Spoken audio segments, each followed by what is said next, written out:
Look at this. Somebody come look at this. Look at this. Somebody come and look at this. Shalom and blessings, family. Shalom and blessings. Brother Darnell, how's it going? Hope everybody's doing well today. So many things been going on lately. So many things. But I wanted to do a quick hitter with you, brothers and sisters, just to chop it up about war propaganda. Real quick, because I only got a few minutes. I just want to ask everybody in the room, are you familiar with war propaganda? Do you know when you're being bombarded by war propaganda? What is war propaganda? Any brothers and sisters here? Just put a 1 up if you know what war propaganda is.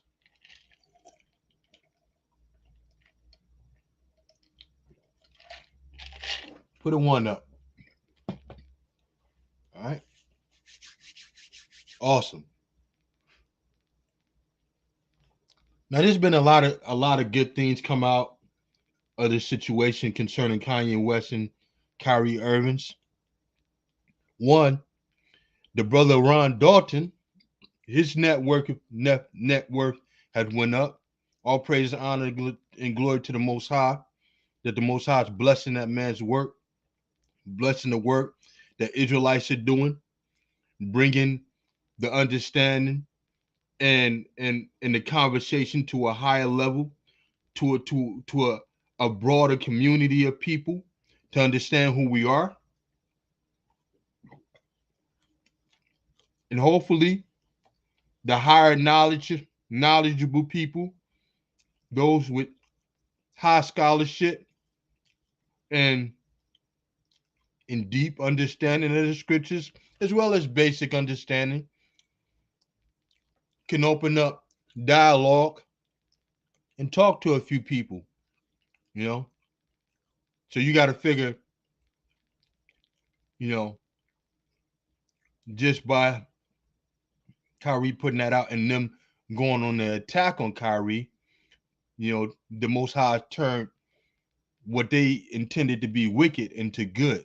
So if he's a millionaire now, that means that the sales on that video has skyrocketed.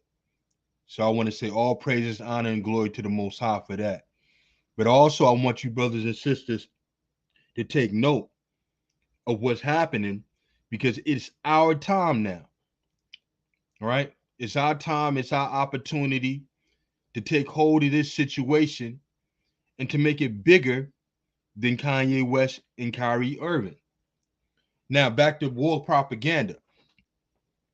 The situation that they're using against Kyrie Irving and Kanye West. This is basic war propaganda tactics, right? And it's not just about them. It's about the Israelite community as a whole, right? They've already established that they want to demonize us. So anybody that perishes or says similar things to us, they're going to punish them. They're going to put them on the whipping board, you know, and they're going to beat them, right before us, right? Now, what is our duty?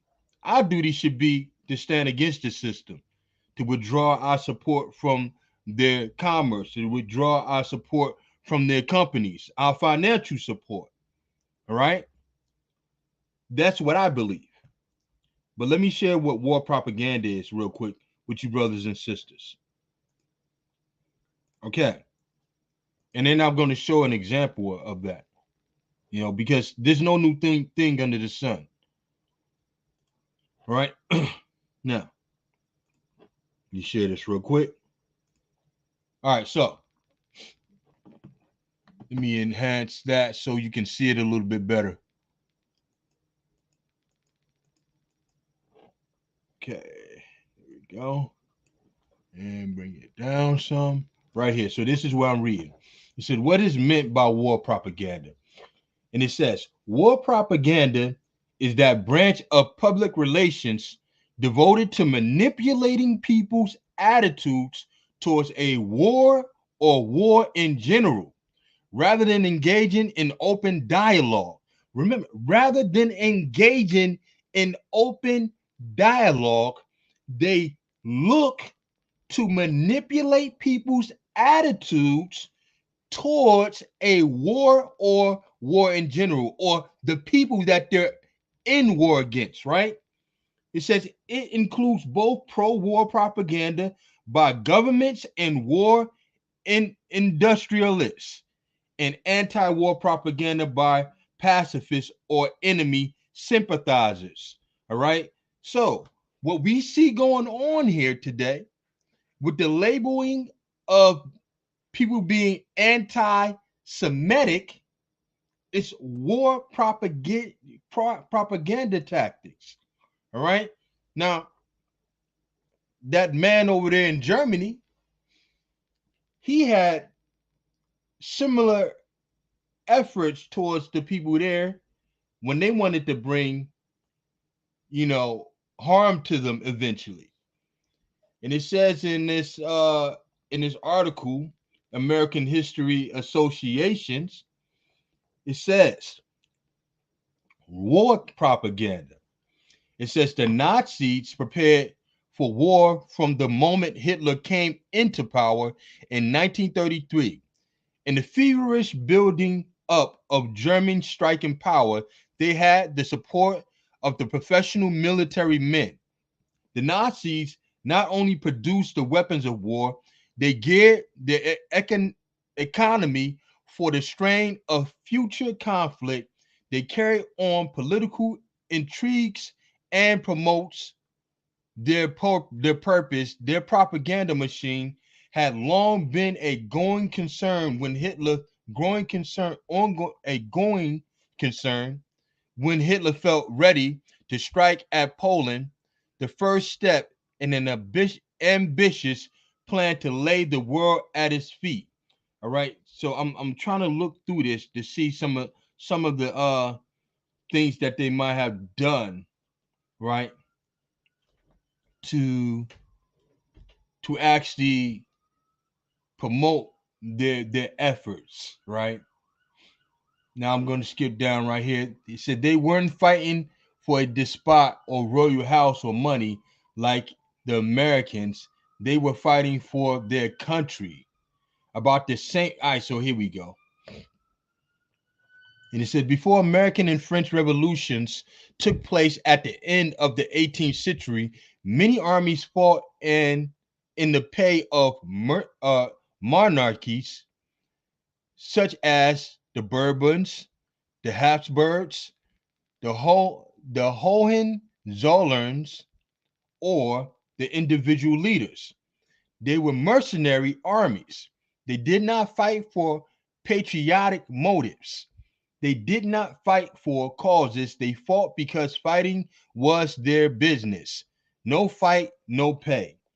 Something new came when the Americans formed a citizen army to win their independence, and when the French drew off the yoke of the Bourbons, the French raised a national army to beat back the Australians and Prussians who were seeking to choke off the new French state. These Frenchmen were fighting for France, for the country they love. They weren't fighting for a despot or royal house or money like the Americans. They were fighting for their country. All right, so this I should have went through this a little bit more, right? Because I've talked about this before. And when I've talked about war propaganda, I've talked about some of the different methods they use to get the public to actually be against the people. All right, here we go. Here, what are some examples of war propaganda? It says two examples of war propaganda include the Uncle Sam Army recruitment poster from World War One, or the Rosie the Reverite poster from World War II. Both examples symbols to represent strength and the sense of urgency as they encourage United States citizens to join the efforts. All right. It says, how was war propaganda used during the war? It says the government needed to recruit lots of soldiers and wanted people to support them. Posters were printed that made the army look exciting. Other posters told men it was their duty to join, that they would feel proud if they did and guilty or embarrassed if they didn't join. Now, um, let's see, against the enemy. All right, so okay. All right. It says, what is the purpose of war propaganda? All right. The purpose of propaganda, the aim of propaganda is to influence people's opinions or behaviors actively rather than merely to communicate the fact about something. All right. So this is what they're seeking to do through their demonizing of Israelites. That's what they're seeking to do. They're looking to somewhat manipulate people's opinions about Israelites. And believe it or not, it didn't start with them outright saying something about Kyrie. Their war tactics have been going on for a long time now. You know, Vocab Malone, he's been helping along with the war tactics. Bereans been helping along with those war tactics. Um, and everybody who spoke against us, been everybody that spoke against the Israelites and labeled us extremists, labeled us violent, labeled us people that were not fearing the Most High. These people are in the efforts of promoting and demonizing us, so that that we could be killed. That's basically what they're doing. You're doing these things so that they can form public opinion about us later on, so that when they start outright attacking us, no one will have sympathy for us. That's how war tactics go. You make the enemy seem as if he's something else, you know, make us seem uncivilized, make us seem barbaric, make it seem like we're violent towards people, make it seem like we hate everybody, make it seem like we're womanizers, make it seem like we're murderers, make it seem like we're all these different things, just so that they can form public opinion about us, because they plan on physically harming us. Now, the crazy thing about it is, these war tactics and this war propaganda that's used against us that say we're Israelites, it won't stop at us, right? And here's something for a Christian to consider. If you're a so-called black Christian, right? Here's something to consider. What's to stop them from coming after you after they get those who have said that they're Israelites? Think about it. If they want to kill people who believe they Israelites, that means they want to kill all of us. Because every person that looks like me and you is a potential person to wake up and believe that they're Israelite. So if they're coming after us, it's only a matter of time that they come after you. Right? But people don't see that. It's like, when Egypt was killing the firstborn, why was they killing the firstborn? Why would they do that? Why would they kill the firstborn males? Why would they do that? Kill the firstborn men? They were doing that for a reason. Because that's where the nation comes from. The nations are formed by the men. How do we know that? When we look in the scripture, ask yourself, is there any nations that's named after women? In the Bible, can you find a nation that's named after a woman? No. All nations started with one man, right? Ham, a man. Shem, a man. Japheth, a man. Esau, a man. Ishmael, a man. And so on and so forth. All nations started with men. That's why the Egyptians, when they sought to lower the population of Israelites, they were exterminating the male children, the male child. All right? So, this war propaganda, right? This war propaganda is aimed at us. And that's what it is. They're looking to form public opinion about the Israelites so that they can build build a foundation or a reason behind them outright physically hurting us and physically doing things to us. Think about it. Is there anybody in this world where you can just take their money out of your bank? When did a bank have the rights to exclude you based off of your moral stance? You telling me that Chase Bank ain't got no devil worshippers in there? You telling me Chase Bank ain't got no people that worship Satan? You telling me that Chase Bank ain't got no pedophiles that put their money in their bank? Are you telling me that Chase Bank don't got people in there that's a part of the Ku Klux Klan or part of some white identity extremist branch?